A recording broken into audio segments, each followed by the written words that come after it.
देख बेटा relation function,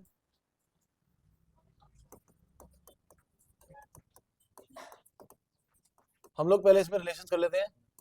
हम लोगों ने सेट्स वाले चैप्टर में पढ़ा था कि हमारे पास दो सेट्स होते हैं, दो सेट्स के बीच में अगर हम कोई भी एक रिलेशन डिफाइन करते हैं, मान लो दो सेट्स के बीच में अगर हम कोई रिलेशन डिफाइन कर देते हैं, जैसे कि हमारे पास यहाँ पे आ रहा है ए, यहाँ पे बी और यहाँ पे सी, यहाँ पे ले लेते हैं अमित, यहाँ ले लेते हैं बॉय, यहाँ ले लेते हैं कैट, यहाँ पे हो जाएगा डॉग। तो हमने यहाँ पे क्या करा, ए किससे रिलेटेड हो जाएगा अमित से, बी किससे रिलेटेड है बॉय से, और सी किससे रिलेटेड हो जाएगा हमारा कैट से। तो मतलब दूसरे वाले एलिमेंट जो सेट है उसके जो फर्स्ट लेटर है वो हमारा कहाँ पे है, उसके पहले वाले सेट के अंदर है। क्लियर है ये चीज। नेक्स्ट इसमें हम लोग और निकालते हैं कार्टेशियन प्रोडक्ट। कार्टेशियन प्रोडक्ट के केस में अगर हमारे पास एक सेट है 1,2 और हमें ए क्रॉस ए निकालना है, तो इसका मतलब ये नहीं है कि हमें 1 1 जा 1 कर देना है, 2 2 जा 4 कर देना है। हमें यहाँ पे करना क्या होता है, एलिमेंट्स बनेंगे हमारे सारे के सारे यहाँ पर, ये हमारा क्या बनेगा 1 1, नेक्स्ट हो जाएगा हमारा 1 2, ऐसे बनेगा 2 1 एंड 2 2। यहाँ पे जो हमारे पास जो एलिमेंट बना है ये 1 1 1 2 2 1, इसको हम लोग क्या बोलते हैं, ऑर्डर्ड पेयर बोलते हैं। और अगर इसी को ही हम 3 बार मल्टीप्लाई कर देंगे, मल्टीप्लाई मतलब कार्टेशियन ट्रिपलेट हो जाएगा, ये भी कार्टेशियन प्रोडक्ट ही है, ये हमारा ऑर्डर्ड पेयर बनेगा, इससे हमारा क्या बनेगा, ऑर्डर्ड ट्रिपलेट बनेगा हमारा। तो जिससे हमारे पास ये रहा हमारे पास 1 2 1 2 एंड 1 2, इसमें ड्रॉ लिख लेंगे 1 2 1 2। तो सबसे पहले हमारा एलिमेंट क्या हो जाएगा बच्चे 1 1 1, दूसरा क्या बनेगा 1 1 2, नेक्स्ट हमारे पास क्या बनेगा 1 2 1, फिर क्या बन जाएगा हमारा 1 2 2, नेक्स्ट क्या बनेगा 2 1 1 2 1 2 2 2 1 2 2 2, ये आ जाएगा। n क्रॉस n, यहाँ पे a क्रॉस a ले रहे थे, तो इसके अंदर नंबर ऑफ एलिमेंट कैसे निकालेंगे, जो कि हो जाएगा number of elements in a multiplied by number of elements in a। Silent कर लो बेटा फोन। 2 2 जा 4। यहाँ पे अगर हम लोग ट्रिपलेट निकाल रहे हैं और इसके अंदर अगर नंबर ऑफ एलिमेंट्स निकालने हैं, तो number of elements in a multiplied by number of elements in a into number of elements in a, that is 2 into 2 into 2, तो कितना आ जाएगा ये 8 के इक्वल आ जाएगा। क्लियर है ये चीज। अगर हमारे पास a सेट 1 2 है और b के अंदर एलिमेंट्स है बेटा 3 4 5, so number of elements in a cross b will be equal to number of elements in a multiplied by number of elements in b। तो 2 3 जा कितना हो जाएगा हमारे पास, ये 6 के इक्वल हो जाएगा। कितना हो जाएगा ये 2 3 जा 6। और अगर हम एलिमेंट्स बोलेंगे a क्रॉस b के, तो कितना हो जाएगा बच्चे 1 3 1 4 1 5, फिर क्या हो जाएगा बच्चे 2 3 2 4 2 5। ये हमारे पास एलिमेंट्स हो जाएंगे किसके लिए, a क्रॉस b के लिए। क्लियर है ये चीज, डाउट इसमें। नेक्स्ट आपके पास अगर आ जाए if a cross a has 9 elements out of which 2 elements are -1, 0 and 0, 1, find the other elements। a cross a में 9 एलिमेंट्स है, अगर a क्रॉस a में 9 एलिमेंट्स है तो a के अंदर कितने एलिमेंट्स हो जाएंगे बेटा, 3 एलिमेंट हो जाएंगे, तभी 3 3 कितना हो जाएगा 9 हो जाएगा। a क्रॉस a के 2 एलिमेंट गिवन है, होने के हैं कितने उसके अंदर 9 है, तो बचे कितने हैं 7 एलिमेंट्स हमें निकालने हैं। 7 एलिमेंट तो तब निकलेंगे जब हमारे पास सेट होगा। तो सेट ए यहाँ से क्या फॉर्म हो जाएगा बेटा, हमारे पास ये जो सबसे पहले जो ए क्रॉस ए का जो ऑर्डर्ड पेयर है, जैसे पहला एलिमेंट भी ए से होगा, दूसरा भी किससे होगा ए से, तो -1, 0, दूसरा ऑर्डर्ड पेयर है 0, 1, ये भी ए से और दूसरा भी ए से है, तो ये कितना हो जाएगा 1 हो जाएगा। तो हमारे पास सेट ए आ गया, और ए क्रॉस ए निकालेंगे तो कितने एलिमेंट होंगे इसके अंदर, 9 एलिमेंट्स होंगे ए क्रॉस ए में, 2 हमें गिवन है तो फॉर्म कर लेते हैं -1 0 1 -1 0 1। पहला एलिमेंट यहाँ पे क्या बनेगा -1 -1 -1 0 -1, 1, फिर क्या बनेगा हमारे पास 0 -1 0 0 0 1। नेक्स्ट हमारे पास आएगा 1 -1 1 0 1 1, 2 एलिमेंट्स -1 0 एंड 0 1 तो गिवन थे, बाकी बचे हुए 7 एलिमेंट हमारे ए क्रॉस ए के हो जाएंगे। क्लियर है ये, डाउट इसमें, क्लियर है बेटा। तो हमारे पास first exercise example number 1, page number 32। तो हमारे पास वहां पे क्वेश्चन में गिवन है that x plus 1 comma y minus 2 is equal to 3 comma 1। अब कह रहे हैं दो ऑर्डर्ड पेयर आपस में इक्वल है। अगर दो ऑर्डर्ड पेयर आपस में इक्वल है मतलब इसका फर्स्ट वाला पार्ट और इसका फर्स्ट पार्ट दोनों दोनों क्या होंगे, आपस में इक्वल होंगे। तो इस केस में यहाँ पे पहले हमारे पास x प्लस 1 है, राइट पे 3, तो x की वैल्यू कितनी आ जाएगी 2। यहाँ पे है y माइनस 2 इक्वल टू 1, जिससे हमारे पास y की कितनी वैल्यू आ जाएगी 3 आ जाएगी। क्लियर है ये हमारे 1 मार्कर्स है सारे के सारे। नेक्स्ट एग्जांपल नंबर 2 में आपको p और q गिवन है, हमें p cross q and q cross p निकालना है कार्टेशियन प्रोडक्ट। इजीली आप सॉल्व कर लेंगे। सर बुक खोल लो, बुक ला के भी नहीं खोलेगा तो फायदा क्या फिर लाने का। क्वेश्चन एग्जांपल नंबर 3 में हमारे पास गिवन है ए, हमारे पास एक सेट है जिसके अंदर 3 एलिमेंट्स है 1 2 3। बी हमारे पास एलिमेंट है 3 4 और सी की वैल्यू कितनी होगी 4 5 6। पहला पार्ट हमारा ए क्रॉस बी एंड सी, हमें इसके एलिमेंट्स निकालने हैं। तो बी एंड सी मतलब पहले बी एंड सी मतलब इंटरसेक्शन निकालना है बी और सी का, और दोनों में कॉमन हमारे पास क्या है 4 है, ए क्रॉस 4 है। ए के एलिमेंट्स क्या बच्चे 1 2 3 क्रॉस 4, तो हमारे पास क्या बन जाएगा ये 1 4 2 4 3 4, ये हमारा बन जाएगा ए क्रॉस बी। ऐसे हमारे बाकी पार्ट सब खुद सॉल्व कर लेना। लास्ट वाला फोर्थ पार्ट हम लोग सॉल्व कर लेते हैं। फोर्थ वाला पार्ट है हमारे पास A cross B union A cross C. तो पहले हमें ए क्रॉस बी निकालना है, ये रहा ए, ये रहा बी, ए क्रॉस बी निकाल लो। ए क्रॉस बी निकालेंगे तो 1 3 1 4 1 3 1 4 2 3 2 4, नेक्स्ट है 3 3 3 4 3 3 3 4, सारे के सारे element separated by comma. Next हमारे पास ए क्रॉस सी, ये रहा ए, ये रहा सी, तो 1 4 1 5 1 6 1 4 1 5 1 6, फिर 2 4 2 5 2 6 2 4 2 5 2 6। 3 से हम करेंगे इसको सॉल्व, हो जाएगा 3 4 3 5 3 6। क्लियर है। अब हमें क्या निकालना है दोनों का यूनियन, यूनियन में दोनों क्या करना पड़ेगा कंबाइन करना पड़ेगा। तो यहाँ पे हमारे पास A cross B union A cross C, A cross B A cross C का यूनियन करना है। यहाँ पे हमारे पास 1 3 इसके अंदर है, नहीं है भाई, तो एलिमेंट हो जाएगा हमारा 1 3 1 4 1 5 एंड 1 6। फिर क्या हमारा 2 3 2 4 2 3 2 4 2 5 2 6, so this is 2 3 2 4 2 5 2 6 and 3 3 3 4 3 4 3 5 3 6। यहाँ पे चारों आ जाएंगे 3 3 3 4 3 5 3 6। क्लियर है ये, ठीक है भाई। एग्जाम्पल नंबर 4, आपके पास P गिवन है 1 2 P क्रॉस P निकालना है, वो हमने यहीं पे कर लिया था, हमने P की जगह A लेट कर लिया था, तो एग्जाम्पल नंबर 4 भी हमारा हो गया था। Next example number 5, R is a set of all the real numbers. What do the Cartesian products R cross R and R into R into R represent? R cross R क्या represent करेगा, ordered pair होगा, और R cross R होगा तो ordered triplet हो जाएगा। Next example number 6, यहाँ पे हमारे पास A क्रॉस B डिफाइंड है।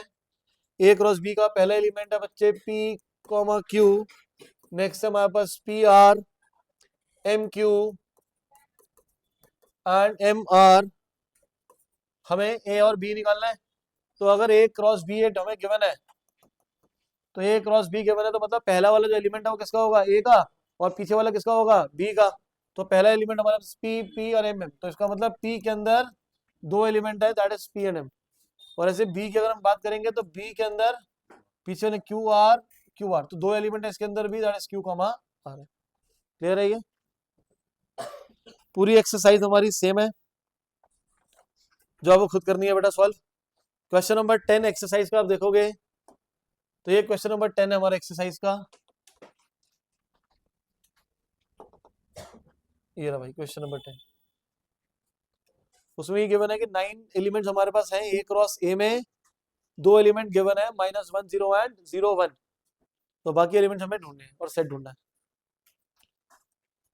क्लियर है? इसके अंदर तो कोई डाउट नहीं है, पहली एक्सरसाइज में एक ही नंबर का क्वेश्चन आएगा, फाइल में से ज्यादा आएगा नहीं। नेक्स्ट हमारे पास अगली एक्सरसाइज है, दैट इज रिलेशन। रिलेशंस में कोई भी दो सेट आपस में कैसे रिलेटेड है। हमने सबसे पहले वाला यहाँ पे लिया था कि दो सेट्स आपस में रिलेट कैसे हो रहे थे। अगर इसके अंदर एक एलिमेंट ए है तो रिलेट कैसे हो रहा है, अमित से, बी है तो बॉय से, सी है तो कैट से। क्लियर है ये चीज? इसके लिए हम लोगों ने यहाँ पे 3 पार्ट्स पहले पढ़ना पड़ेगा। दो सेट के बीच में अगर हम कोई रिलेशन डिफाइन कर रहे हैं तो पहले वाले सेट के एलिमेंट से, सपोज ए बी सी, यहाँ पे हमें बॉय कैट डॉग, तो डोमेन हमारा कौन सा होगा? पहले वाला पूरा सेट या पहले वाले सेट के जोन से एलिमेंट यूज होंगे? है भाई, डोमेन हमारा क्या है? पहले वाला सेट या पहले वाले एलिमेंट कौन से यूज होंगे? हैं? पहले वाले सेट को हम डोमेन बोलते हैं। क्लियर है?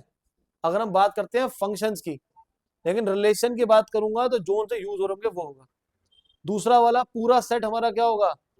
वो कोडोमेन होगा।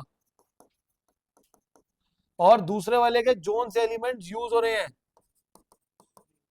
एलिमेंट्स यूज, वो हमें क्या बनाएगा? वो रेंज बना के देगा। क्लियर है ये चीज? आपके पास पेज नंबर 34 पे, 34 पे आपके पास की डेफिनेशंस गिवन है। डेफिनेशन 2, डेफिनेशन 3, डेफिनेशन 4, ये सारा का सारा यहाँ पे लिखा हुआ है। डेफिनेशन 3 देखोगे तो कह रहा है the set of all the first elements of the ordered pair, of the ordered pair in the relation बोल दिया उसने। तो ये कंफ्यूजन है। डोमेन जो होता है हमारा वो कौन सा होता है? अगर मैं फंक्शंस के अंदर हमने पढ़ा था, जो पहले वाला पूरा सेट होता है, पूरा सेट वो होता है डोमेन। वो किस में होता है? फंक्शंस में। लेकिन रिलेशन की बात करेंगे तो जोन से पहले वाले सेट के जो यूज हो रहे हैं वो डोमेन में आएगा। पहले वाले सेट के जो डोमेन में जो यूज हो रहे हैं रिलेशन में, वो हमारा क्या होगा? डोमेन होगा। दूसरे वाला जो यूज होता है, चाहे सेट हो चाहे रिलेशन, वो कोडोमेन ही, सॉरी, दूसरे वाले का जो यूज हो रहा होगा वो पूरा का पूरा रेंज ही होगा, चाहे रिलेशन हो चाहे आपका फंक्शन हो। दूसरा वाला पूरा सेट हमेशा क्या रहेगा? कोडोमेन ही रहेगा। क्लियर है ये चीज? नेक्स्ट इसके बाद एग्जांपल नंबर 7 देखिए। एग्जांपल नंबर 7 में हमारे पास एक सेट गिवन है जिसके अंदर एलिमेंट्स हैं 1 2 3 4 5 6 एलिमेंट्स है बच्चे, 1 2 3 4 5 6। और हमारे पास एक रिलेशन डिफाइंड है x, y such that y is equals to x plus 1। Depict this relation with arrow diagram. और उसके बाद हमें उसका डोमेन, कोडोमेन और रेंज लिखना है। क्लियर है ये चीज? तो यहाँ पे पहले तो यहाँ पे पहले वाले में एलिमेंट है 1 2 3 4 5 6, 1 2 3 4 5 6, दोनों में रिलेशन डिफाइंड है। y हमारे पास कहाँ का होगा? दूसरे वाले सेट का एलिमेंट रहेगा। x हमारे पास कहाँ का रहेगा? पहले वाले सेट का एलिमेंट रहेगा। y किसके इक्वल है? हमारा x प्लस 1। तो यहाँ पे x की वैल्यू अगर 1 होगी तो y की वैल्यू कितनी हो जाएगी? 2। अगर x 2 होगा तो y कितना हो जाएगा? 3। 3 होगा तो 4, 4 होगा तो 5, 5 होगा तो। अब इससे अगर ऑर्डर पेयर हम बनाएंगे तो क्या हो जाएगा? 1 2 2 3 3 4 4 5 5 6। क्लियर है ये? अब ये रिलेशन के एलिमेंट्स हैं तो यहाँ पे करली ब्रैकेट भी ड्रॉ करना पड़ेगा और सबके बीच में कॉमा भी डालना पड़ेगा। क्लियर है ये चीज? जसकीरत सिंह, अंगद, क्लियर है बेटा? नेक्स्ट हमें इसमें क्या लिखना है? डोमेन, कोडोमेन और रेंज। डोमेन हमारे पास क्या हो जाएगा बेटा? पहले वाले सेट के जोन से एलिमेंट्स यूज हुए हैं जो रिलेशन में आ रहे हैं, दैट इज 1 2 3 4 5। अगर हम रेंज की बात करेंगे तो ऑर्डर्ड पेयर में जो पीछे वाले एलिमेंट्स हैं वो सारे पीछे वाले कौन से हैं? 2 3 4 5 6, 2 3 4 5 6। क्लियर है ये? और अगर कोडोमेन की बात करेंगे तो कोडोमेन क्या होगा बेटा? ये हमारा पूरा सेट ही होगा दूसरे वाला। तो कोडोमेन हमारे पास हो जाएगा 1 2 3 4 5 6, जो जो हो जाएगा हमारा सेट ए के इक्वल। क्लियर है? Next example number 8। Example number 8 में हमारे पास फिगर गिवन है, shows a relation between the sets P and Q. Set builder में लिखना है और हमें रोस्टर फॉर्म में लिखना है। एग्जांपल नंबर 8, यहाँ पे हमारे पास एलिमेंट्स है पी, पहले सेट में 9 4 25, वहां पे वैल्यूज है 5 3 2 1 -1 -2 -3 -5। 9 रिलेटेड है 3 और -3 से 4 ले लेना है 2 और -2 से 25 से 5 और -5। पहले आपको बोल रहा है right this relation in the set builder form में लिखना है हमें। रिलेशन हमें लिखना है सेट बिल्डर फॉर्म। तो क्या हो जाएगा x comma y such that जो x है उस किसका स्क्वायर है y का, such that x is equals to y square for every y belongings to the q। Clear है ये। दूसरे पार्ट में हमें यहाँ पे क्या बोल रहा है, हमें बोल रहा है इसको रोस्टर फॉर्म में लिखना है। और अगर हम इसको रोस्टर फॉर्म में लिखते हैं मतलब कि हमें एलिमेंट्स की फॉर्म में लिखना पड़ेगा। सो कितना होगा बच्चे ये हमारा 9,3 9,-3 4,2 4,-2। नेक्स्ट टाइम आप यस सर, यस सर, समझ आ रहा है, yes sir, yes sir, yes sir. 25,5 25,-5। Clear है ये, नहीं मुश्किल है नहीं है, ये तो सर आसान सही है। Next example number 9। Example number 9 के ऊपर हमारे पास एक नोट लिखा हुआ है। नोट में लिखा हुआ है कि अगर ए सेट के अंदर p एलिमेंट्स हैं, बी सेट के अंदर अगर q एलिमेंट्स हैं, तो आपका बोल रहा है number of relations a cross b में नंबर ऑफ रिलेशंस किसके इक्वल है 2 raise to the power pq के इक्वल है। नंबर ऑफ रिलेशंस हमारा किसके इक्वल हो जाएगा 2 raise to the power pq। Clear है ये चीज। Next example number 9। Example number 9 में हमारे पास बोल रहा है कि ये हमारे पास एक सेट है जिसके अंदर एलिमेंट्स है 1 2, बी के अंदर हमारे पास एलिमेंट्स है बेटा 3,4। Find the number of relations from A to B. क्या हुआ, दोनों क्या क्यों लिखा, गलती से लिख दिया, ये पी था, वो पी था बच्चे। हमारे पास यहाँ पे क्या करना है इसमें, find the number of relations from A to B. तो 2 रेज़ टू द पावर, पहले वाले में 2 एलिमेंट है, दूसरे में भी 2 है बेटा, तो कितना हो जाएगा हमारे पास ये 2 raise to the power 2 cross 2 2 raise to the power 4 16 आ जाएगा। क्लियर है ये। Exercise 2.2 question number 9। Exercise 2.2 question number 9। यहाँ पे हमें बोल रहा है R is the relation on the Z defined by R a b a comma b which belongs to a minus z, a minus b is an integer, find the domain and range। R हमारे पास relation a comma b किस तरीके से defined हो रखा है, for every a comma b belongs to the z। z का मतलब क्या हमारा इंटीजर है, और किस तरीके से डिफाइंड है, such that a minus b is an integer. हमें निकालना क्या है यहाँ पे, डोमेन एंड रेंज निकालना है। तो अब z का मतलब हमारा क्या होता है बेटा, इंटीजर ही होता है। तो इंटीजर में वैल्यू हमारी 0 1 2 3 4 5 -1 -2 -3 -4। राइट साइड पे भी सेम ले लेंगे। अब यहाँ पे हमारे बहुत सारे आपके रिलेशन बन सकते हैं, बट यहाँ पे क्या रिलेशन है, a minus b is an integer. तो एलिमेंट्स भी कितने होंगे हमारे, इनफाइनाइट होंगे, क्योंकि ये भी इंटीजर है ये भी इंटीजर है, दोनों को मैं सब्ट्रैक्ट करूंगा तो भी क्या आएगा, एक इंटीजर ही आएगा। ठीक है, तो सपोज करते हैं यहाँ पे एक हमारा बन जाएगा क्या 1 1 1 2 1 3 1 4, ऐसे इनफाइनाइट तक सारे बन जाएंगे। पहले वाले में अगर 0 1 0 2 0 3 भी कर दे तभी बहुत सारे इनफाइनाइट बन जाएंगे। तो इसका मतलब है कि जो हमारा यहाँ पे जो डोमेन है, रेंज और को डोमेन है, तीनों क्या रहेगा हमारा, सेम ही रहेगा। That would be Z. Z मतलब सेट ऑफ इंटीजर्स। ठीक है, नेक्स्ट इसी को अगर हम चेंज कर देते, अगर हम कर देते relation R a comma b such that b is equals to 2a for every a comma b belongs to z plus। तो z plus का मतलब हमारा क्या हो जाएगा कि पॉजिटिव इंटीजर्स की बात करेगा। इसके लिए हमें डोमेन निकालना है। डोमेन कितना होगा करण इसमें, करण, अरे हाँ करण, करण सुकरण। अब ठीक है, क्या बताना है, ये 3 चीजें लिखनी है सर।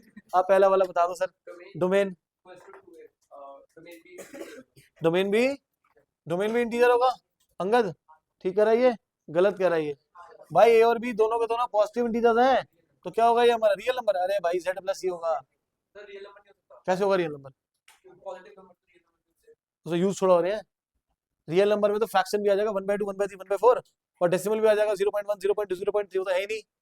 यहाँ पे डोमेन हमारे पास कहाँ स्टार्ट होगा 0 1 2 3 4 चलता रहेगा ये। और सेट में लिखोगे तो क्या लिखोगे इसको z प्लस लिखोगे। यहाँ पे अगर हम कोड डोमेन की बात करेंगे कोड डोमेन क्या होगा ना कर भाई टिक टिक फिर कौन कर रहा है मेरे को नहीं पता सबसे आगे बैठा होगा मेरे को नहीं पता। कोड डोमेन कितना हो जाएगा z प्लस तो z प्लस के अगर एलिमेंट्स लिखेंगे अगर मैं इसको कौन सी फॉर्म है ये रोस्टर की सेट बिल्डर रोस्टर फॉर्म है क्योंकि एलिमेंट्स में लिखा होगा सेम हो जाएगा 0 1 2 3 एंड सो ऑन। अगर रेंज की बात करेंगे आप बताओ रेंज कितना होगा यहाँ पे 2 से स्टार्ट होगा शाबाश 0 से होगा 0 2 4 6 8 एंड सो ऑन। तो ये हमारे पास क्या हो जाएगा सेट बिल्डर में लिखेंगे तो set of even integers clear है ये। और हम लोग पॉजिटिव नहीं भी लिखेंगे तो चलेगा क्योंकि हम लोग इंटीजर समझो जो इवन का मतलब हमने लेते ही सारे के सारे पॉजिटिव बाय डिफॉल्ट उसमें नेगेटिव लेते ही नहीं है।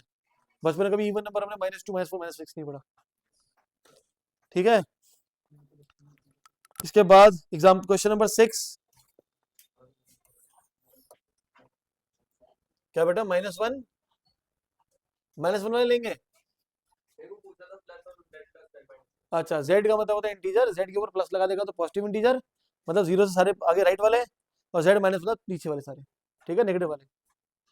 क्वेश्चन नंबर 6 में हमारे पास गिवन है r x x plus y 5 such that x हमारा बिलोंग कर रहा है 0 1 2 3 4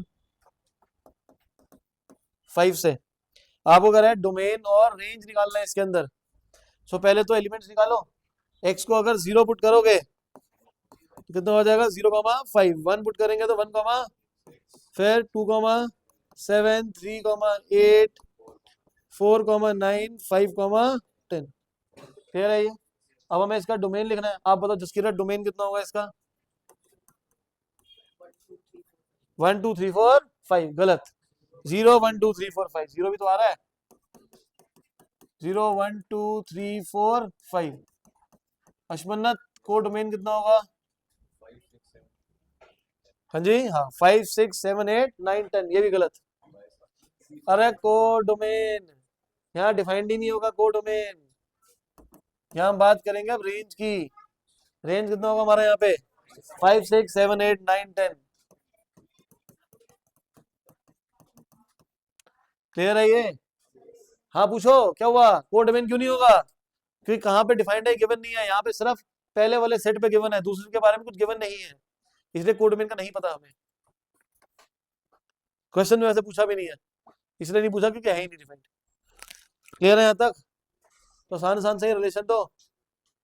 अब आते हैं रिलेशन का ही क्वेश्चन सॉल्व करते हैं जो हमने करा ही था अभी तक। Example number 19 miscellaneous page number 45 example number 19 exercise 2.3 के बाद मिसलेनियस स्टार्ट हो रही है वहां पर है एग्जाम्पल नंबर 19। एग्जाम्पल नंबर 19 हम लोगों ने इसलिए नहीं करा था क्योंकि ये 12th का पार्ट है बड़ा पता नहीं कि स्कूल में अगर आ जाए तो हमारे पास एक जो रिलेशन जो है ध्यान से सुन लो बेटा इधर रिलेशन जो हमारा है वो 3 पार्ट्स में डिवाइड है। पहला पार्ट हमारा होता है रिफ्लेक्सिव दूसरा पार्ट होता है सिमेट्रिक और तीसरा पार्ट होता है ट्रांजिटिव। अब ये होता क्या है अगर मैं कोई भी एक सेट में एक एलिमेंट ले लूं अगर ए बिलोंग कर रहा है किसी एक सेट के अंदर और अगर हम वहां से दिखा पाए कि ए कॉमा ए एक रिलेशन में बिलोंग कर रहा है तो वो जो रिलेशन है वो हमारा क्या होता है रिफ्लेक्सिव हो जाता है। क्वेश्चन करके दिखाता हूँ इसका भी। सिमेट्रिक सिमेट्रिक के केस में हमारा क्या होता है कि ए कॉमा बी एक ऑर्डर्ड पेयर एक रिलेशन में डिफाइन है और अगर हम शो कर दें कि बी कॉमा ए भी रिलेशन में बिलोंग कर रहा है तो हमारा क्या हो जाएगा सिमेट्रिक हो जाएगा। ट्रांजिटिव हमारा क्या होता है कि let a comma b belongs to R b comma c belongs to R और वहां हम किसी तरीके से शो कर दें कि ए कॉमा सी ये आर में बिलोंग कर रहा है तो वो रिलेशन हमारा क्या हो जाएगा ट्रांजिटिव हो जाएगा। वो रिलेशन हमारा क्या हो जाएगा। ये स्टेप्स से हमें लर्न करने हैं 12th के लिए। यहाँ पे सिर्फ एक एग्जांपल के बना रट्टा ही मारना है हमें बट एक्चुअल में वो हाँ लिखा क्या है ये सब लिखा नहीं हुआ उसके अंदर बट है वो सारा का सारा यही। अगर एक सेट में एक एलिमेंट लेके चल रहे हो और ए कॉमा ए रिलेशन में दिखा दिया तो हमारा वो क्या हो जाएगा रिफ्लेक्सिव हो जाएगा। सिमेट्रिक का मतलब जैसे हम लोग पढ़ते हैं मैथ्स में कम्यूटेटिव पढ़ते हैं ना कि एडिशन में एडिशन कम्यूटेटिव होता है ए प्लस बी बी प्लस ए तो ऐसे अगर ए बी आर के अंदर बिलोंग कर रहा है तो बी ए भी अगर आर में बिलोंग कर जाएगा तो ये हमारा क्या हो जाएगा, ये सिमेट्रिक हो जाएगा। ट्रांजिटिव के केस में हमारा क्या होता है कि ए बी रिलेशन में है, बी सी भी रिलेशन में है, तो ए कॉमा सी किसमें बिलोंग करेगा, रिलेशन में। अगर ऐसा हो गया तो ये क्या हो जाएगा, हमारा ट्रांजिटिव हो जाएगा। और कोई भी एक रिलेशन अगर तीनों हो गए, कोई भी एक रिलेशन अगर तीनों फॉलो कर रहा है, मतलब वो रिफ्लेक्सिव भी है, सिमेट्रिक भी है और ट्रांजिटिव भी है, तो उसका नाम चेंज होकर वो हमारे पास होता है इक्विवेलेंस रिलेशन। कौन सा रिलेशन होता है बेटा हमारा, ये इक्विवेलेंस रिलेशन होता है। क्लियर है ये, डाउट इसमें, पक्का क्लियर है भाई। तो अब जो यहाँ पे गिवन है पहले उसको देखते हैं, फिर इसका एक क्वेश्चन मैं आपको कराता हूँ। आपका एग्जांपल नंबर 19 गिवन है कि रिलेशन हमारे पास एक डिफाइंड है a b such that a comma b belongs to Q and A minus b हमारे पास एक इंटीजर है। पहले पार्ट में हमें शो करना है, फर्स्ट पार्ट में हमें शो करना है A belongs to R for all A belongs to Q है। करेंगे कैसे इसको, A B belongs to Q and A minus B जो है हमारे पास वो एक इंटीजर है। करें कैसे, क्यू का मतलब क्या होता है, क्यू हमारा कौन सा सेट है रैशनल नंबर्स का हमारा सेट है। अब क्यू अगर हमारे एक रैशनल नंबर का सेट है, हमें शो क्या करना है, और रिलेशन क्या डिफाइंड है, ए माइनस बी क्या है, जेड है, इंटीजर में है, मतलब दोनों एलिमेंट का डिफरेंस कितना है, इंटीजर होना चाहिए। अब ये जो ए कॉमा ए है, इसलिए मैंने क्या ये पढ़ा था, मुझे क्या बोल रहे हैं, A belongs to Q for every A belongs to Q, मतलब ये गिवन है जो मैं लिख रहे हैं, ए बिलोंग्स टू ए। ठीक है, क्या दिखाना है, A comma A belongs to R, दिखाना क्या है, A minus A belongs to R. तो कैसे करोगे, let A belongs to Q, A कोई भी एक रैशनल नंबर है, दिखाना क्या है, A minus A. A minus ए की वैल्यू कितनी होती है, 0, और 0 हमारा क्या होता है, इंटीजर होता है। अगर ए माइनस ए 0 है, 0 एक इंटीजर है, तो इसका मतलब ए कॉमा ए वो हमारा कहाँ बिलोंग करेगा, रिलेशन में बिलोंग करेगा। कंफ्यूजिंग सा है, ये तो 9-11 में अभी आपके पास ए और बी दो हमारे पास नंबर हैं जो कहाँ से बिलोंग कर रहे हैं, हमारे रैशनल नंबर्स हैं, क्या हमारे, और ये जो ए माइनस बी है वो एक इंटीजर है। ये जो क्वेश्चन में डिफाइंड है, ये कंफ्यूजन वाला डिफाइंड है। लिखते कैसे, ए बी कैसे रिलेटेड है, A minus B belongs to Z for every A B belongs to Q, ये ऐसा लिखा होना चाहिए था, तो बच्चों को कंफ्यूजन ना होती। रिलेशन कैसे डिफाइंड है, दो एलिमेंट्स का डिफरेंस एक इंटीजर है, और ए और बी क्या है, हमारे रैशनल नंबर्स हैं। पहले पार्ट में ये दिखाना है, इसको हम क्या बोलते हैं, रिफ्लेक्सिव बोलते हैं। रिफ्लेक्सिव में क्या होता है, सेट, सेट क्या है, क्यू, मतलब आपका रैशनल नंबर्स, रैशनल नंबर में एक एलिमेंट एग्जिस्ट कराया ए, और रिलेशन में क्या ए माइनस बी, तो ए माइनस ए 0 हो जाएगा जो कि हमारा क्या एक इंटीजर है। तो ए कॉमा ए कहाँ बिलोंग करेगा, हमारा आर में बिलोंग करेगा। दूसरा पार्ट उसके अंदर आप देखोगे तो ये हमें बोल रहा है a B belongs to R, a B belongs to R implies b a belongs to R. तो इसका मतलब हमारा ये कौन सा वाला पार्ट है, दूसरे वाला सिमेट्रिक है, कि ए बी लेकर चलेंगे और दिखाएंगे क्या कि बी ए आर में है। तो ये वाला पार्ट लेकर चल रहे हैं, let a B belongs to R. अगर ए बी एक रिलेशन में है, और रिलेशन कैसा डिफाइंड है कि दोनों का जो डिफरेंस है वो एक इंटीजर है, मुझे दिखाना क्या अंगद, दिखाना हमें है कि बी ए आर में है। बी ए आर में का मतलब क्या है कि बी माइनस ए एक इंटीजर है, बी माइनस ए में क्या दिखाना है, इंटीजर दिखाना है। ऊपर लिखा हुआ है ए माइनस बी इंटीजर है, नीचे मेरे को दिखाना है कि बी माइनस ए इंटीजर है। कैसे करें, इसमें से अगर माइनस कॉमन ले लूं तो बी माइनस ए हो जाएगा। अगर मान लो ए की वैल्यू 4 है, बी की वैल्यू 1 है, 4 माइनस 1 कितना होता है, 3, 3 एक इंटीजर है। दिखाना क्या मेरे को, 1 माइनस 4 माइनस 3 भी इंटीजर है। तो मैंने ऊपर से क्या करा, माइनस कॉमन लिया और माइनस को हटा दिया, क्योंकि अगर -3 एक इंटीजर है तो 3 भी क्या होगा, एक इंटीजर होगा। क्लियर है ये चीज। तो बी हमारा कहाँ बिलोंग कर रहा है, आर में, तो हमारा क्या हो गया, सिमेट्रिक हो गया। तीसरा केस हमें क्या शो करना है, तीसरे केस में हमारे पास गिवन है ए बी बिलोंग कर रहा है आर में, बी सी बिलोंग कर रहा है आर में। शो क्या करना है, ए सी कहाँ पे हमारा, आर में। अगर ए बी आर में है तो इसका मतलब ए माइनस बी क्या है, इंटीजर है, बी माइनस सी भी क्या है, इंटीजर है।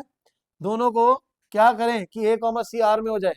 ए कॉमा सी आर में बिलोंग करने का मतलब है कि हमारे पास ए माइनस सी क्या होना चाहिए, एक इंटीजर। दोनों को प्लस कर दो आपस में, A minus B plus B minus C integer में बिलोंग करेगा। अगर ये एक इंटीजर है, ये भी एक इंटीजर है, दोनों को प्लस करूंगा तो क्या होगा, इंटीजर ही होगा। ये मान लो 4 है, इसकी वैल्यू 5 है, 4 एक इंटीजर है, 5 भी एक इंटीजर है, 4 प्लस 5 कितना हो जाएगा, 9, 9 भी क्या इंटीजर। तो अगर इंडिविजुअल इंटीजर है तो उसका सम भी क्या होगा, इंटीजर। तो यहाँ पे minus B plus b cut गया, तो क्या बचा, ए माइनस सी जो कि क्या इंटीजर। तो ए कॉमा सी हमारा कहाँ बिलोंग करेगा, आर में बिलोंग करेगा। क्लियर है ये, पक्का क्लियर है भाई, गुड है बेटा।